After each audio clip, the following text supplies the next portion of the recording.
All right, Kiss Army, welcome to the KissFAQ Podcast. Thank you for giving us your time today and letting us into your head. I hope we don't do any damage. This is a Kiss-related podcast by the board, for the board. We hope that you enjoy.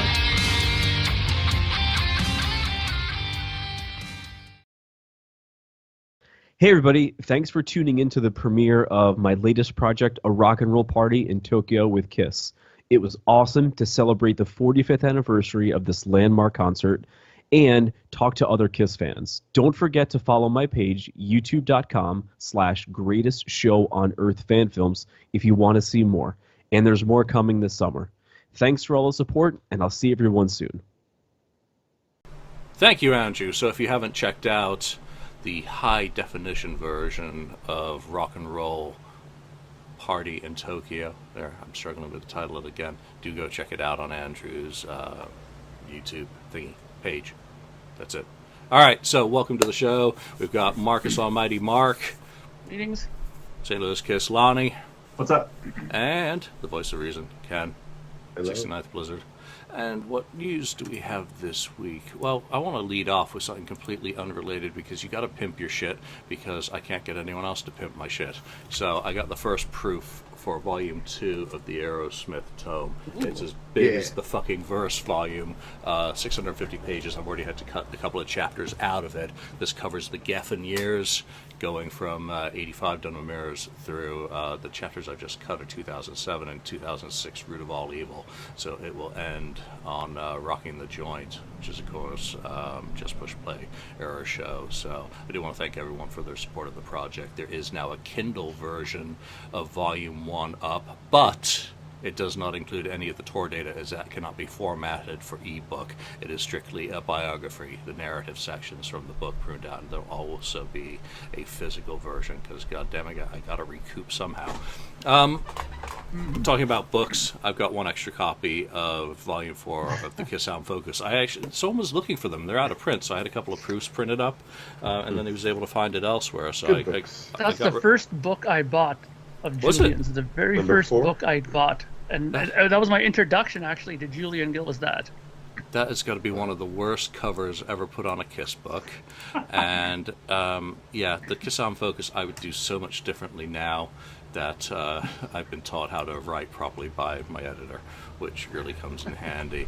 I want to cover some of the new material on the KissFAQ. For people who don't go over there very often, there's some cool audio that you can check out this week. First of all is the Genesis of the Elder. Now, Mark, this is from your neck of the woods. Mm-hmm. In April 1981, Mr. Bob Ezrin was the executive producer of St. Robert's School's production of Jesus Christ Superstar. And this is actually the first time I've heard the full, performance of that show, and it's a great historic one. But I'm posing the question, the Genesis of the Elder, because he'd come in and taken control over the Kiss's recording project right after doing this and finishing up work with McLaughlin and the Kings. So did this cause him to go in that kind of grand idea when they were grasping at straws in Toronto in May 1981? I don't know, but you can check it out if you're interested in what that project was, because of course it does have the St. Robert's connection, and there are kids on there who ended up on the Elder. So that's a cool little connection with it. So other audio up there, you can check out Guinea Pigs at Sea 2018, the dress rehearsal for the End of the Road tour, night one of the Kiss cruise. Guinea Pigs at Sea, testing out the set list, and not all the songs are still in the End of the Road set list. And finally, in honor of Bobby Rydell, you can check out a 2006 soundboard, because it's from the video, of Kiss performing Kissin' Time. I think that's Fukuoka in Japan that year. So that's just some new stuff that you can read without having to join. Question, where, for those people who are not as savvy on the board, where do you find these things that you just mentioned?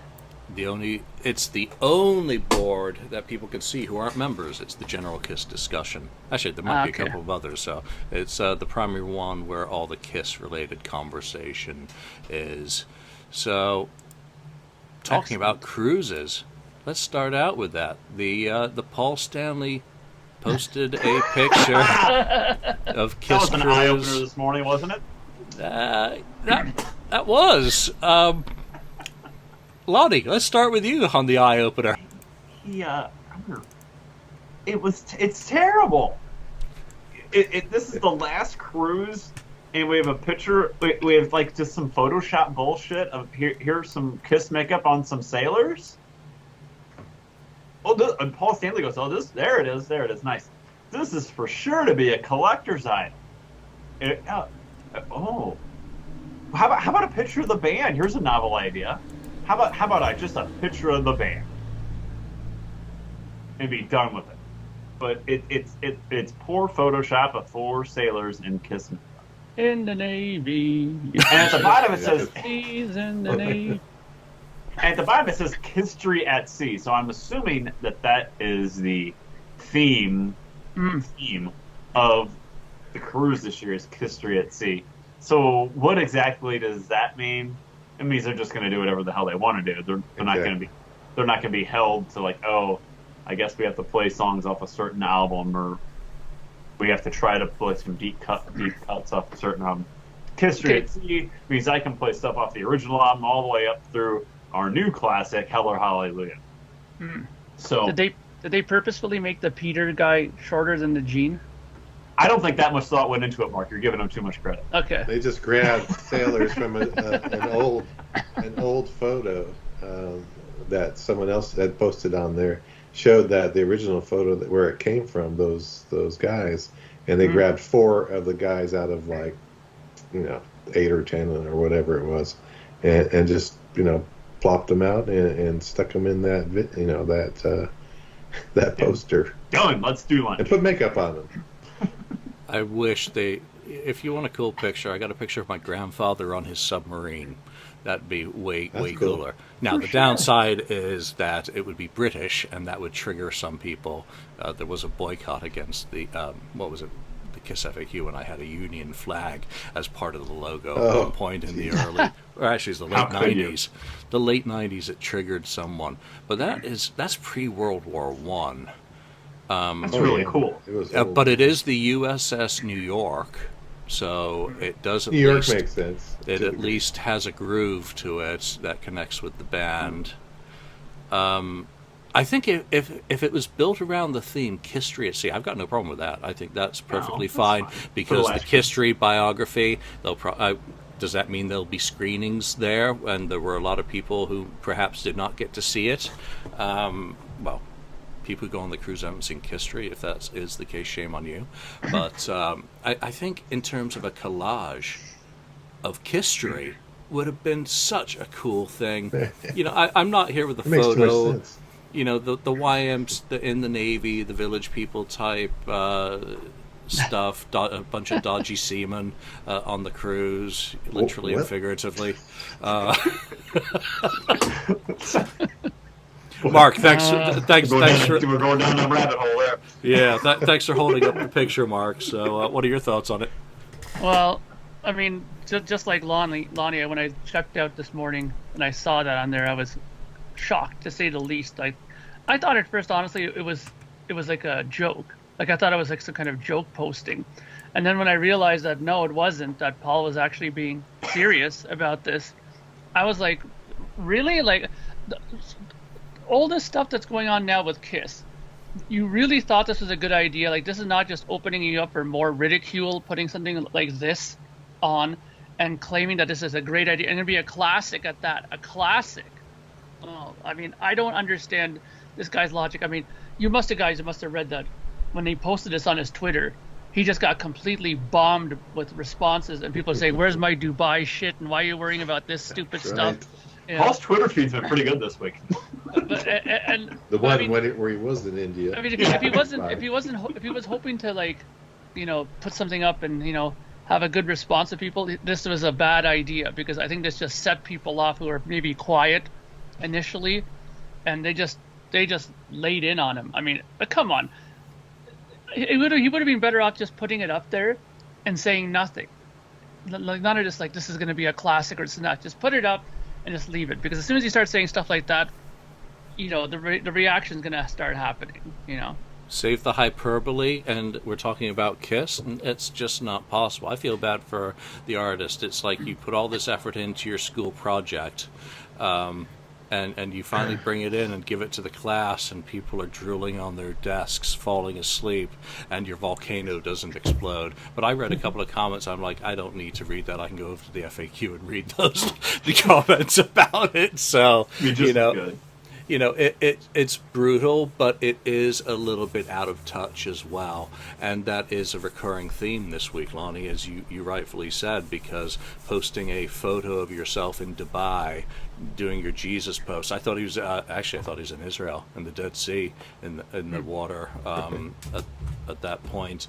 But when so many Kiss fans, well, all the Kiss fans who purchased Dubai shit, are still to receive a goddamn thing, and all they're getting is lip service, whether it's from Doc, who can't share information. I've given him the benefit of the doubt that he can't talk about certain things with fans over the matters, but Landmark, or I'm going to call them Landscape at this point, because they just seem to be weeds growing, just fob people off with the same sorts of excuses. I mean, it really has been that I wouldn't be surprised if Landmark does eventually say, I'm sorry, we don't have an update for you at this time. We will update you when there's something significant to report. Until then, leave me alone and stop harassing me.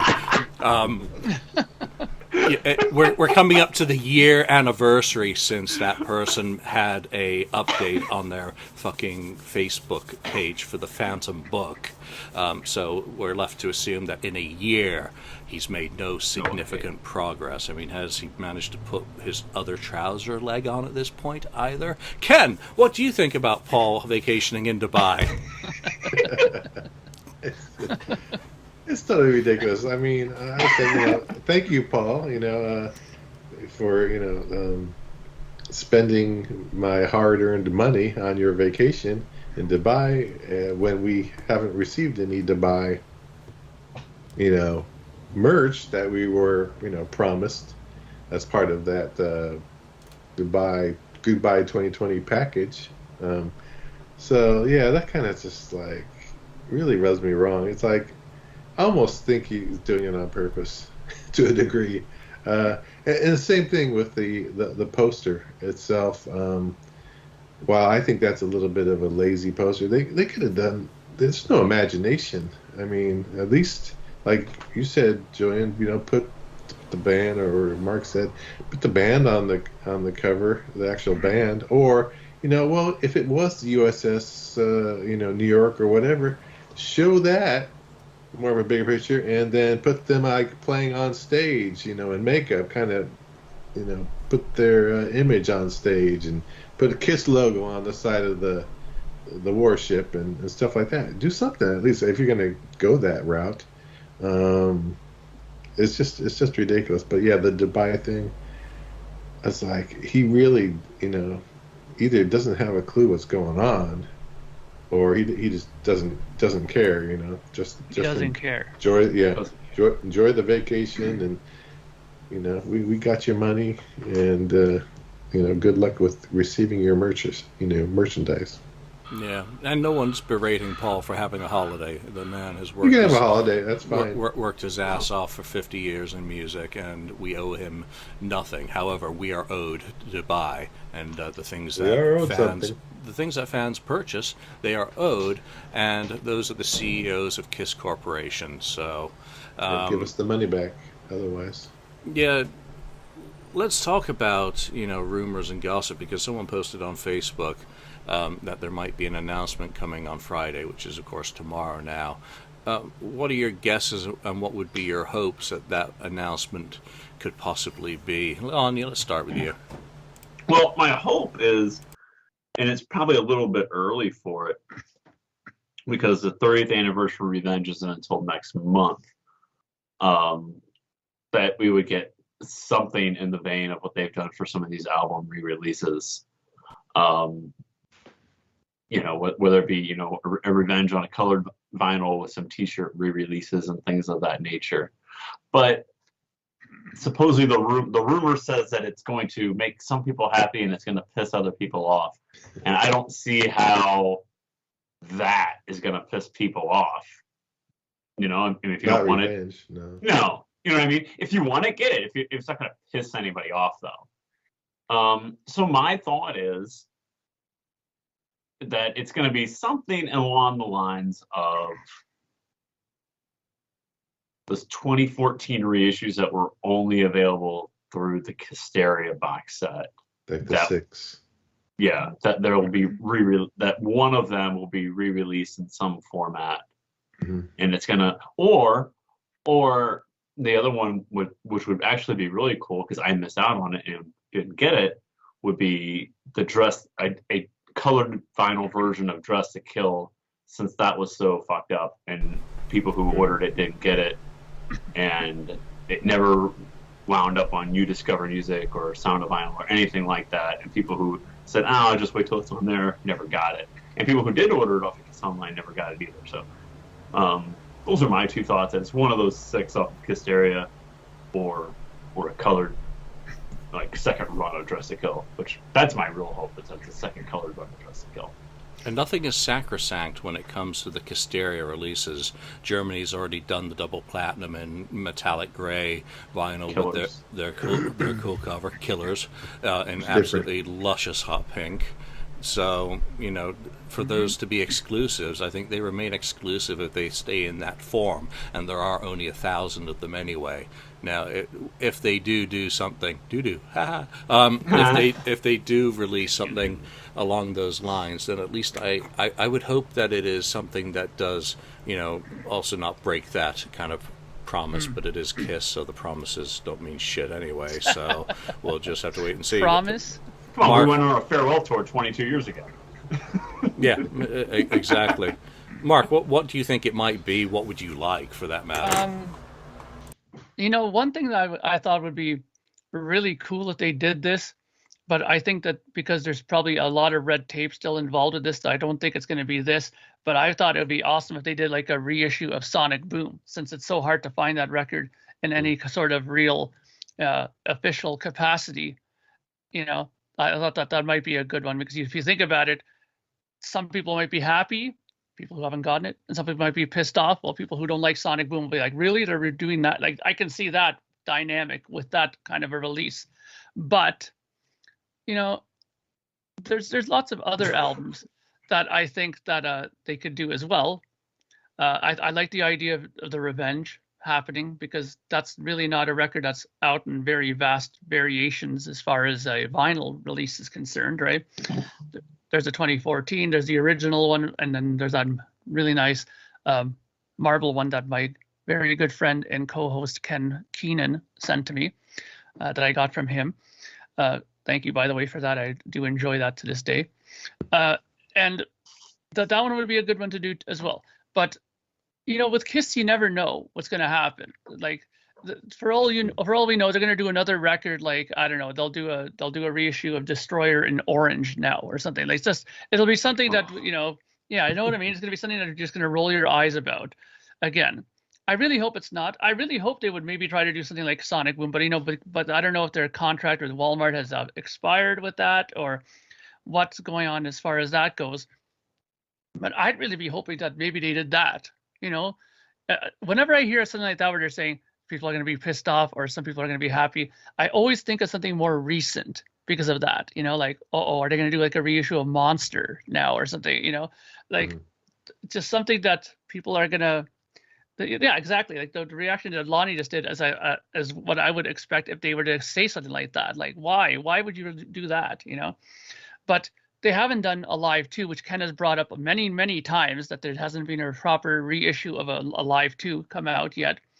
Well, they do that. I don't know, but you know, I mean, they've done already quite a few decent ones. I like the Unmasked Splatter that they did. That was nice. You know, they did Dynasty on color. They did a lot of these records in colored vinyl. You know, luckily I've gotten some of them. Let's not talk about the Dubacle. That was the debut album on supposed, you know, colored vinyl splatter. But you know, I'm hoping it's either Sonic Boom or Revenge. Okay.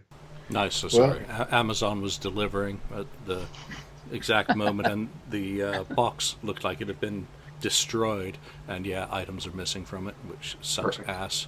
Appears Amazon. That was next day delivery 4 days ago. Ken, what are your thoughts? Yeah. So, yeah, I mean, I agree with Mark. Sonic Boom wouldn't be a bad idea. It's been, pressed one time, the 4 colors and black originally when it came out, and then that was it. And people have been looking for that, and the price has, gone high. Also, yeah, I agree too. Dress to Kill, yeah, it had an early cutoff.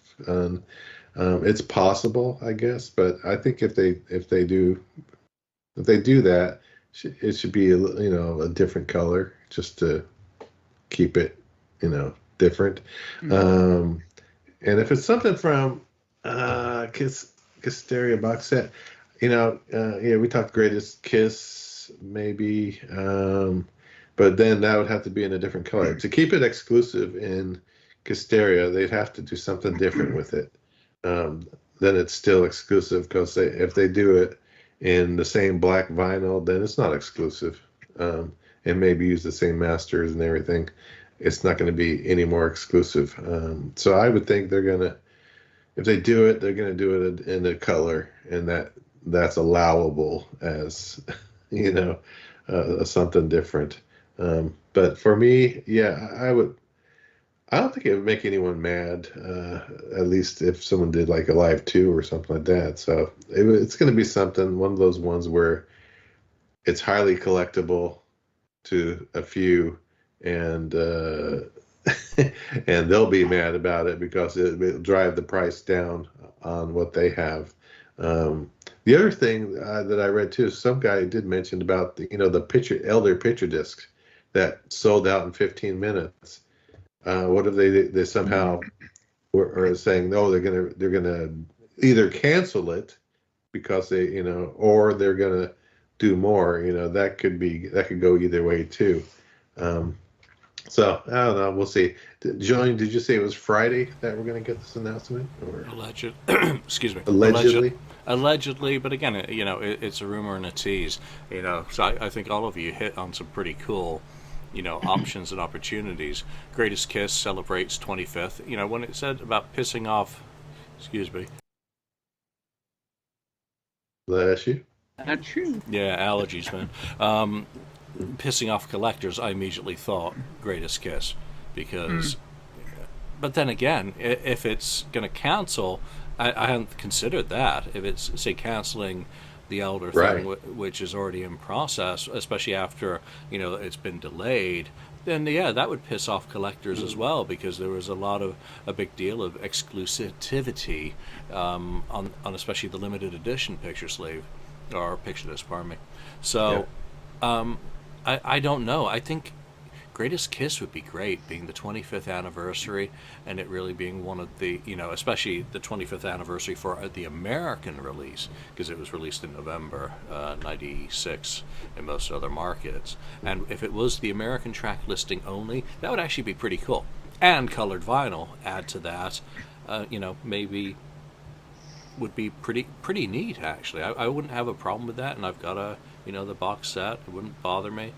But I think most things are going to piss off some segment of Kiss fan these days.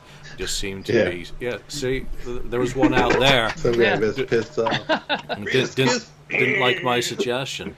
I like Lonnie's idea for Revenge. That would be really cool. 30th anniversary. So. We're 35th for Crazy Nights in September.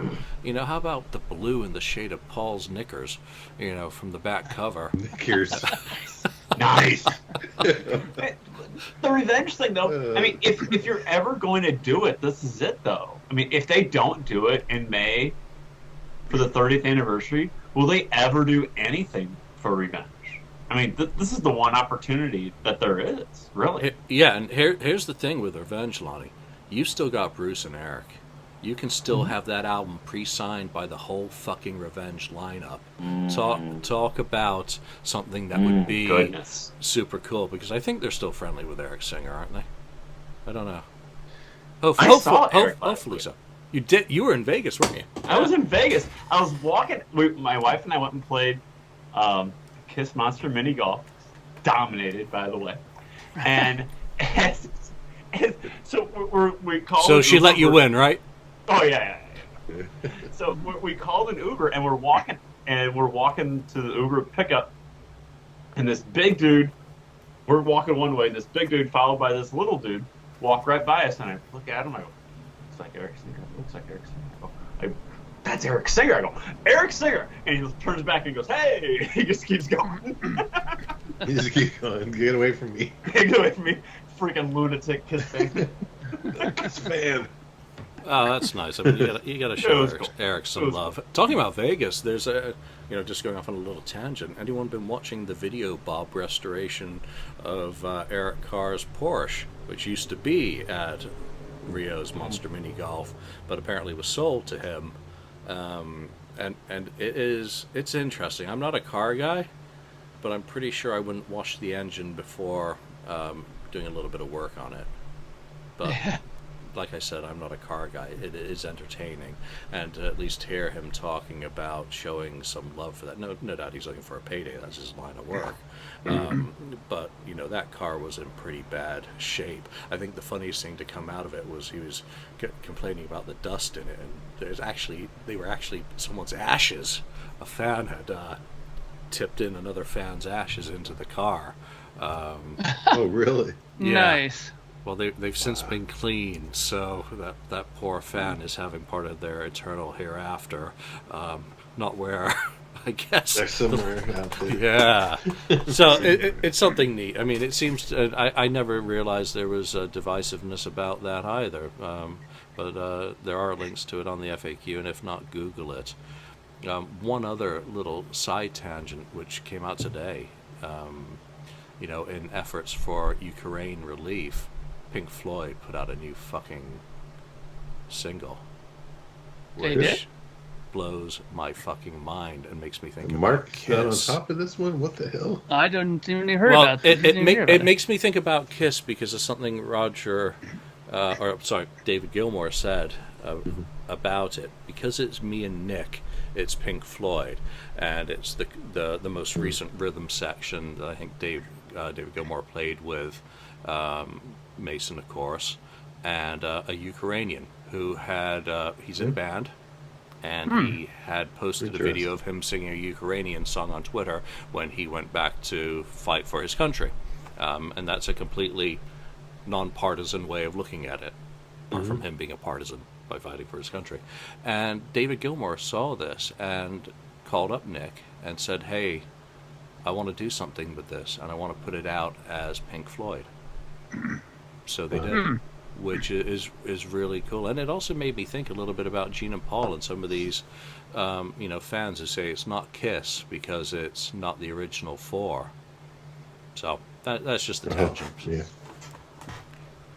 All right, let's get into some of the other topics. Virginia Beach, Pablo, over I think on Kiss My Wax, did a full spectral analysis of Yes. the from the soundboard versus the instant live from 2004, and what he determined was, he said that the intro was re-recorded.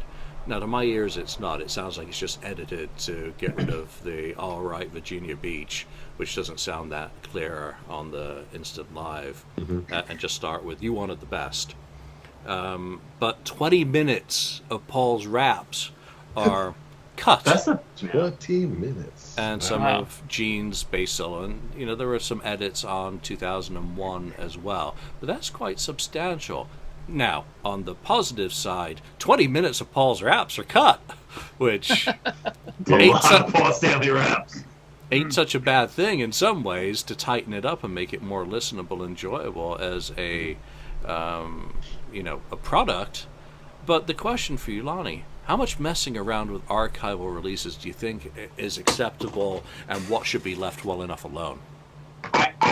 It was the most noticeable thing to me the first time I listened to the Virginia Beach thing, because I've had the instant live version of this show for a long time, for I don't know, since 2004 probably, 2005 at the latest, and and it's one of the ones that it's one of the instant lives that it's more of a go-to than others. The Virginia Beach and the Washington D.C. ones are two of my more go-tos from that tour, just because the set list is a little more expanded, and there's a few more rare songs on there that they didn't do at a lot of the shows, like King of the Nighttime World and songs like that. So I noticed it like right away, and I'm like, where are the Paul Stanley reps at? Why is it cut down like that? And to me, I'd rather have the Paul Stanley raps on there. I mean, this is off the soundboard. It's supposed to be bootlegging the bootleggers. And I want the show as much as is as possible. I want it to be a concert live recording. And, you know, warts and all. And getting rid of those raps and shortening the bass solo, well, that's kind of cheating the experience, because that is kind of part of the experience to go into the Kiss show, is the corny and goofy Paul Stanley raps in between songs.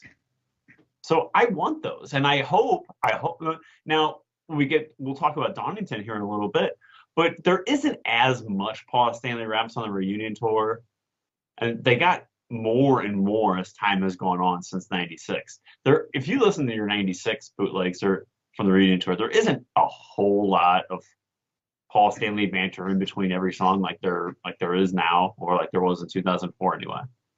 But I really hope Donington, they leave it as is as much as possible, because it is noticeable to me. Like Kiss never just goes into the next song ever anymore, at least for the last 15, 20 years.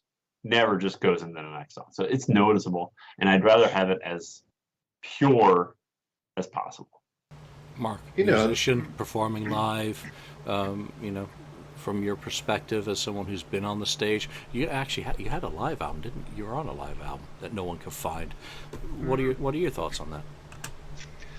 Well, I mean, these instant lives I thought were always such an interesting thing when I first heard of them. I mean, like bands like Marillion do something like that. Similarly, Kiss was doing it, and it's a stressful thing to do from the engineering side, because you have to cut it on the fly. You know, you have to do everything on the spot. You can't go back and say, okay, well, we can touch this up, or it has to be as is. And that's sometimes the charm of it, because you have, all these little things that happened. You couldn't, and you just mixed it how you felt at the moment. And some people loved them, like Lonnie loves those instant lives, and they turn out that way, and people love them. When people go back in, sometimes get the multi-tracks, say, okay, now I can sit down here and really make it sound good. You'll have some people who will say, okay, now it sounds fantastic, and others are going to say, ugh, it just lost all the spark of it that I loved from the original instant lives. So you're never going to please everybody with that. There's going to be a segment that are going to love the original version, and then there's going to be people who are going to be like, okay, that's more like it. The volumes are more evened up. So there's some nice effects on the voice or whatever, blah blah. Now, the cutting down of it, I understand why they did it. This album is 3 LPs as it is cut down. Okay, if you were to leave all that stuff in there, you're probably looking at 5 LPs to keep it 2 hours and 17 minutes long, or 2 hours 7 minutes long. And because don't forget too, maybe you could put it that length of time on 4 records, but it's going to sound like shit, because you're not going to be able to cut the grooves as good as you would if you keep it to 20, 22 minutes aside. And if you do that on a vinyl, I don't think that's an issue with this source material. Okay, but I'm just saying, if you're going for decent quality, maybe that was part of the reasoning for it. But I think there was other reasons why they cut all that stuff out. But vinyl could be another reason, because it's already probably expensive enough as a 3 LP. If you're going to put everything on there, there's going to be more than 3 LPs. I can tell you that right now. But the other thing I found interesting is that they cut Gene's bass solo out on there. I mean, being that it's part of the show, yeah, I know it's audio-wise, it's nothing, just a brrr, and it's more of a visual solo than an audio solo. But what is that cool? Do people actually like that that's out there? I mean, you would think that if they're going to do that, why not just cut the drum solos out and stuff like that too, right? But I think that the whole thing with remixing of it is going to be a 50-50 thing. I think that some people will like it, some people won't like it. And quite frankly, well, from what I've heard of the version that's out now, it doesn't sound that great. Maybe the Instant Live was the better sounding. Yeah. Have you ever had that problem with your stuff? On having to maybe edit something in order to keep it to that length because you can't adjust the track order, because especially when you're doing a concept. Yeah. I've had issues like that. I mean, you want to have it, especially when you're doing like a concept. You want to make sure that the running order is the same length. When I was doing the songs, and I looked at it, and I was timing everything, because believe it or not, that's one of the things I had to do making these last 3 records, is time how long I was at certain points of the story, because I didn't want to go and say, okay, shit, this song is too long now, and I can't have it in this position. So you have to keep that in mind, especially if you look at, people told me before when I was cutting the records, you can make a 30-minute aside LP, but it's going to sound like shit, or it's going to be so quiet, people are going to be grabbing their volume and going, holy crap, and just turning it way up to get the volume up from that, because that's the difference. It's either it sounds shit, or the volume has to be drastically dropped to make it that long. Right. That's just a nice way of explaining the album and the amount of music that can go on a LP. So thanks for that explanation. All right, Ken, have at it. What was the question again? Wow. After all that. All right, Virginia Beach. Well, this is the deal with that. As far as the raps go, well, I think today, at least the end of the road, the raps are the least they've had ever. At least since the 80s or whatever. Tough to lip sync to. Well, but I think it's the least. But before that, some of the raps I can see keeping, and then certain parts of raps is like it's just it breaks up the momentum of the concert or whatever like that. I think that's part of the reason for End of the Road is they really cut the raps down to keep the energy and everything flowing real good in concert, the excitement. Because if you have too long of a rap, it's just gonna like, okay, it's the time to go get a beer, or the pee break thing or whatever you want to call it. But so I think it's a good thing. As far as like Gene Simmons' bass solo, yeah, like Mark said, it's more of a visual thing because it's like a droning, bass thing going on here and there, and it's not overly exciting. Like I have to hear it. So I see that from that standpoint. So, yeah, I was thinking, when Mark's talking about editing his stuff down, I wouldn't mind like the old 8-track tape, how it used to fade out and fade back. You could do that if you had a song to cross over, fade out a song, part of the song on the first side of the album, and then fade it in on the second, continue it. Lynn Christopher style, right? Celebration, part 1, part 2. There you go. Yeah, so I'm not bothered in making it a more enjoyable listening experience for the fans, because even back in 2004, I was losing my shit with some of the lengthy raps that he would go into. I'm like, you'd be playing another song. Wait, you'd be playing 2 more songs. And 20 minutes means, to me, I was automatically, that's 5 songs Gene could have sung. So there is that, tightening it up and trimming off some of the fat. And, great observation about End of the Road. That a lot of that fat has been, trimmed to streamline it. And also, I think to protect Paul's speaking voice. Yeah. Because there are challenges there today. But historically, I think some people will go back and listen to it, and it will be something missing for them when they're trying to relive the experience. However, they are making that experience more enjoyable to those who just want to listen to the show. So, I'm on the fence. I'm neither for it or against it. Now, is the rap foundational?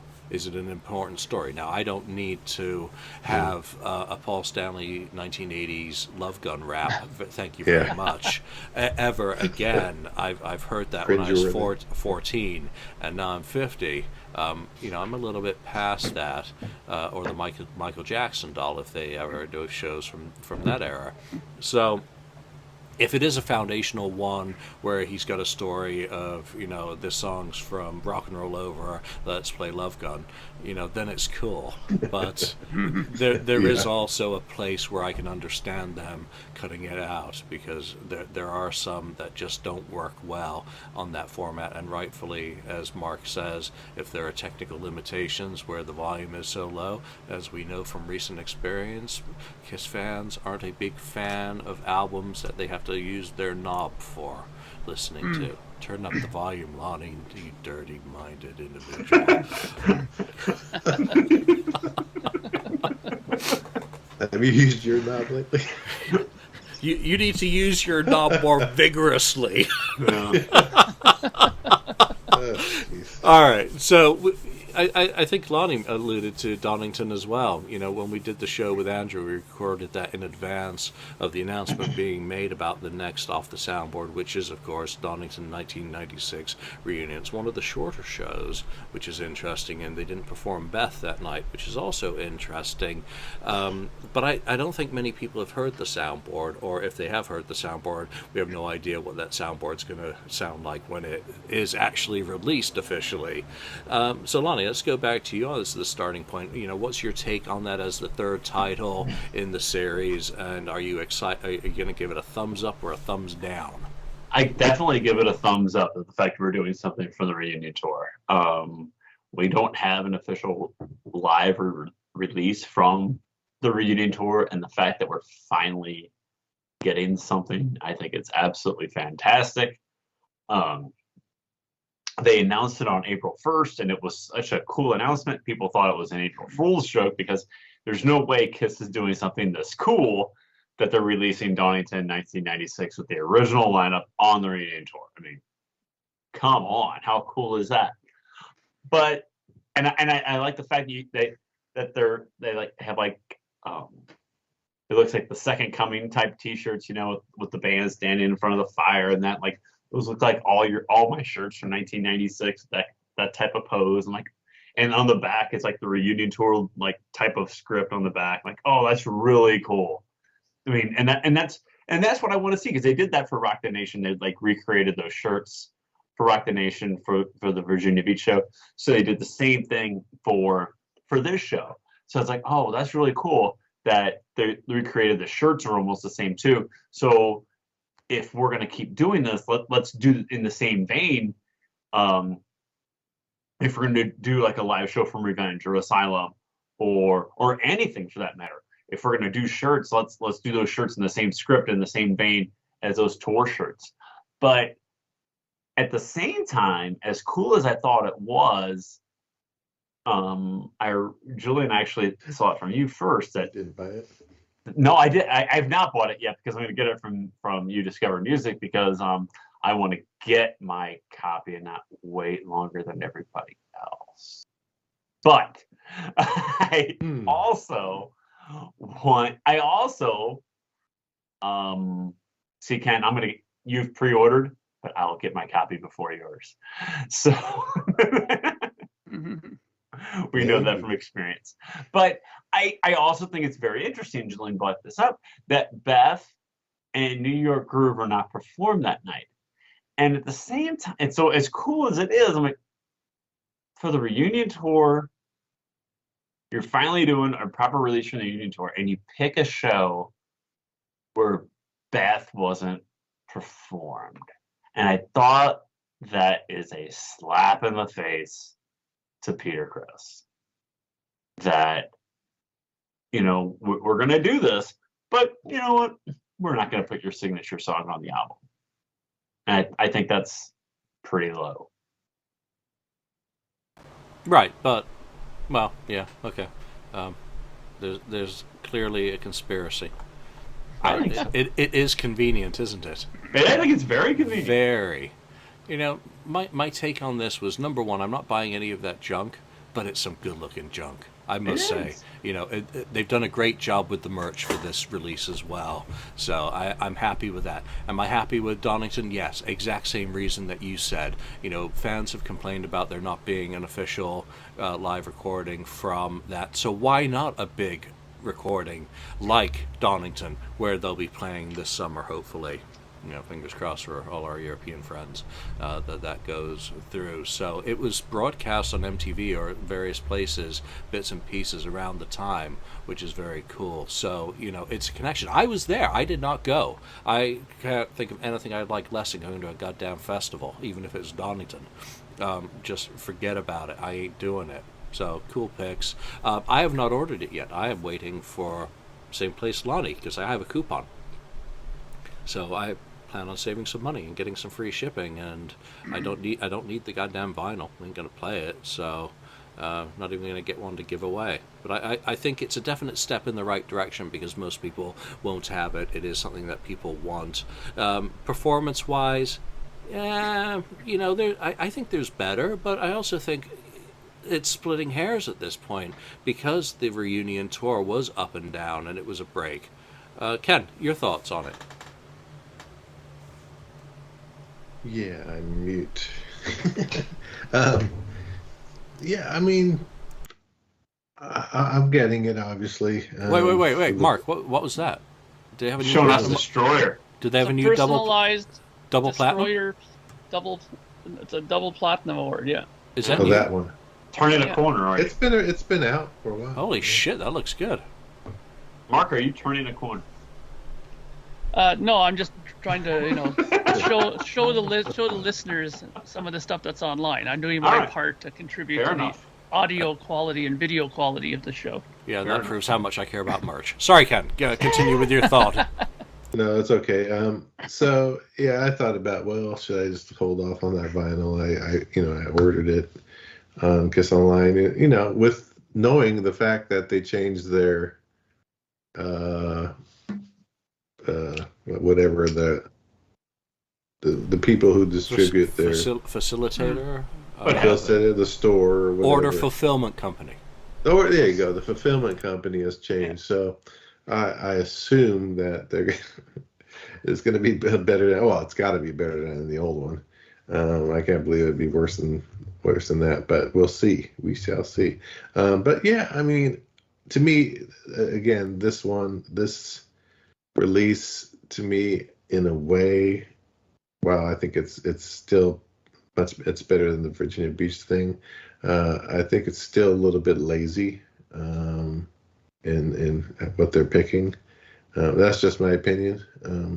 I think there's some more to be had out there, more rare, probably good recordings out there, but they don't want to do the work, maybe. I don't know. I don't know. We'll have to wait. And I don't see think that's what fair. this thing sounds like. I'm sure there's more rare shows, but I don't think it's as easy as that. No, maybe that's possible. But we shall see how it sounds. We know how Virginia Beach sounded when we got that, so let's hope that it's better, than what we're hearing on YouTube or whatever at this moment. I mentioned it earlier about my trouble with some Kiss fans and being boycotted because they did the Union flag on the Kiss logo. Well, look at the cover of Donington. People who once boycotted my site, they've integrated the Union flag into the design, and I like that. It's a thumbs up for that design in keeping the theme with everything that's going. Mark, Donington, your thoughts? Yeah, I mean, I'm looking forward to it. This is one I am going to go get, but like you guys, I'm not going to get it through Kiss Online. I've completely boycotted Kiss Online permanently. But it's good that there's other options in purchasing it, because like Lonnie said, some people have gotten it much quicker through other locations than on Kiss Online. So that's a good thing to know. I'm optimistic about this release because I was a big fan of the 96-97 tour. It was my first time that I saw Kiss. I mean, I had so many chances to see them before out of makeup, and there was always something that came up that prevented me, but this is the first time I got to see them. and it was fantastic. I was a big watcher of the shows when they started leaking onto YouTube. They have so many different concerts that are available to watch from that tour. And, people say that a lot of that video is just what you see on the screens. That video footage is just the screen stuff that you see. And that's fine, because a lot of that was, of them performing, right? And the audio from those shows, yeah, sure, it's hit and miss and some stuff. But for the most part, I always thought that the sound was pretty decent on these shows, even just from those sort of YouTube videos that I saw. So with that in mind, knowing that they have access to, the proper audio in multi-track form, which I'm very sure they did, because I'm sure they recorded everything on that tour. I think that it'll probably be somewhat better sounding, because I thought the performances were, I wouldn't say they were great, but they had a vibe to them. They were, it was something that Kiss fans were desperate for. We had years and years, we were sort of spoiled. We had Bruce and Eric in the band, so the performances are always tight and stellar, and they even went above board sometimes and played some really cool solos that weren't on record. But now people were wanting the old vibe, the Alive vibe, the Alive 2 vibe, sloppy Ace a little bit, and Peter Chris with the jazz flavored sort of drumming and stuff like that, and I think we sort of got a toned down version of that on the reunion tour. But I really enjoyed those shows. I knew it wasn't going to be like it was with Eric and Bruce, so I'm not expecting that type of performance level on this recording. So I'm hopeful. I think that it's going to be decent. I'm not interested in the slightest in these trading cards and all this other shit that they're putting in these bundles. It's just not my thing. I'm strictly audio, so I'm going for the vinyl, and that's it. I might even get the CDs if I see them in the local record store too. Yeah, so I think it's an improvement on the last one, but the bar's so low in terms of reaction to Virginia Beach that pretty much anything was going to be a step up. But it's a positive step, and I'm very happy for it. We're almost, remember the Grateful Dead and Dave's Picks, the series of recordings. I if they've recorded all this stuff, I wish they'd just do something simple like that. Dave's Picks, they're up to like volume 39 or something sick in terms of the archival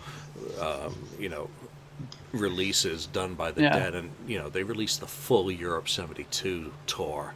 I mean, that's just insane, and sold out 7,000 copies, but different bands, different labels, different everything really, along with the problems. Let's close on Classic Rock 300, and here's Gene being interviewed by Paul Elliott, and I don't know if it's a current one or it feels almost like it's retro, because here he goes again, and he's asked the question. Let's be completely fair. If you ask someone a question, or if an interviewer asks someone a question and you're reading it, just like if you see something online that you don't like, you can scroll left or scroll down and not read the answer. So immediately when he's asked about carrying on with Tommy and Eric, and also going into the same old shtick about Peter and Ace. Mark, you're giggling, so he goes straight back to you.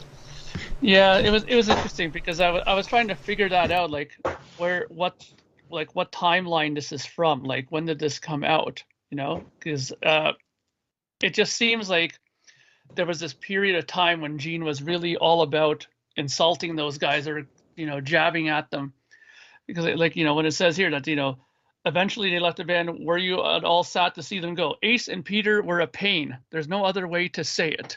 Peter was very emotional at the end. He started to put a teardrop on his eye. That's how unhappy he was about making money and having people adore him. So, talk about just, poking him in the ribs all the time there. I mean, come on. And it says here, so we decided to see if new blood would re-energize the band. So I almost have the feeling that this is not the most current interview. I could be completely wrong. Maybe it is new, but it kind of almost feels like it's a little older, right? But I would be surprised, because I thought that they were long past this sort of stuff. Come on, man. Or how many more times are you going to keep saying that they were a pain? I mean, I think we already know your feelings on Ace and Peter. Like, talk about something different. I mean, sure, like you said, it's the interviewer who's posing the questions. He's the one who's throwing them the softballs, and he's the one who's hitting them, right? So I just wish that they would ask him other questions. I blame the interviewer just as much as I blame Gene, because there's a lot more stuff you could ask him about that's far more interesting than asking about Ace and Peter all the time. Well, this sells and we're talking about it, so it's a win. In a football team, when you lose number 7 and the new guy comes in, he wears the number. That's not entirely accurate, Mr. I Don't Watch Sports, because sometimes they retire the player's number. 99. Nobody wears that. Well, I have no idea. I don't pay that much. 42. No one in baseball wears Gretzky. 42 for Jackie 99. Robinson. Nobody wears Wayne Gretzky's number. Oh, okay. I know. Oh, Wayne. Yeah, Wayne. How about 42 in baseball? No one wears 42 for Jackie Robinson. Jackie Robinson. Yeah. How about that? Yeah. So there are. I'm just glad Peter and Ace pretty much just don't respond to this shit, because this whole article, for me, I just rolled my eyes. It doesn't annoy me, but it's kind of Gene's greatest hits. He bashes the thieves of audio, that there's no money in recording. No new album. He goes on about Eric and Tommy being fresh blood, which they certainly were. There's no denying that. It's just blah blah, the same old broken record crap. And I think there is far more interesting stuff, kind of to not ask Gene, because he goes off on his political stuff as well. So there's no really safe areas to have a conversation with him, or he doesn't remember enough of what we're interested in as fans. Lonnie, your take on 300?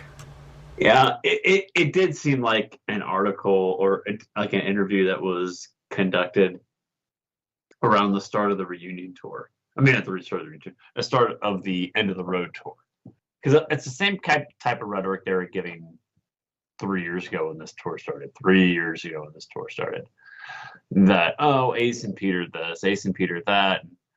It was kind of tiring reading it. That okay, yeah, I get it. I've like midway through it, you're kind of like, I think I've read this interview before somewhere, because it's the same shtick that we just go on and on about. And Julian, you made a great point that I'm happy that Ace and Peter don't jab back. They're just kind of like whatever at this point. I think Peter's just content with his life and happy with his life, and it's like, I don't need to engage in that. And I'm not trying to bash Gene and just praise Ace and Peter, but it's just to the magazine though. Why are we publishing something that's just, it's just tired. It's just tired news, in my opinion, more than anything else. Yeah, while I was negative about it, I do want to just draw attention to 3 paragraphs. And again, it's not lengthy. I love what he says about getting married. That is eye-opening. I love what he says about Bill O'Coin and remembering him, and those are the 3 paragraphs, and the importance of his mother, clearly. So there are areas in there that are worthy, but rehashing or relitigating the past continuously serves no purpose, and hence why my reaction is not anger but the eye roll. Ken, lead us out with the reason opinion.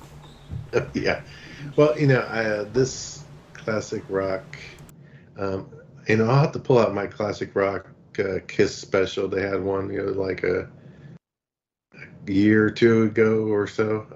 It was all about Kiss, the whole thing. I bet you some of this is pulled from that. Just thinking it is. I mean, it is rehashing, and it's why we already know the story. Why are we going over it again and again and again? But the one thing in this, which is like irks me a bit, is when they talk about having Tommy Thayer and Eric Singer performing in the costumes and all that stuff and the makeup. As you worry about that, and he said, we did not worry about the fans reacting badly. He said, the fans kept saying to us, Kiss has got to continue no matter who's in the band. And that, no matter who's in the band part of the comment is like, no. The fans never said continue no matter who's in the band. I don't believe it. And they didn't say, and maybe if they said who's in the band, fine, but change the makeup if you're going to do that. So. Yeah, the only thing the fans said is, "Where's our Dubai shit?" No. Yeah. And what about why didn't they ask that question in this article? Hey, what about the fans that didn't receive their Dubai, stuff? So bunch of goddamn crybabies. It's only money. Get over it. It's like, I made more money. Yeah. All right. There we are. That's a whole bunch of random stuff. And just to end on where I started, my proofs came in for the standalone copy of just the narrative. It's pretty thin. It's got a bonus chapter. Very nice. That elder looks. I'm so glad your seam wasn't split. I'm actually going to put my bag up on eBay and put the insert up on eBay because the cover's freaking split top and bottom. Thank you. It's very nice. Very nice. Which is a bummer. There you go. That's life. More important things to worry about. I do like the lyric insert. Michael Kohler did a fantastic job again. Very nice. I need to listen to it though. Be nice if he did do Revenge, metallic. Wouldn't that look nice, Lonnie? It'd be nice. Hint, nudge, nudge. Yeah. That's Friday. There we go. We will find out. All right, that's it for this week. We appreciate you listening. So from Ken, from Lonnie, Mark, and myself, thanks for joining us, and we'll see you next time. Thank you for spending time listening to the KissFAQ podcast today. All sales are final. There are no refunds. If you'd like, look us up on Facebook or come over to the KissFAQ message board and discuss the topic we've broadcast today. Don't forget to rate us on iTunes, Spreaker, or wherever you've listened to the show. We hope you'll join us again.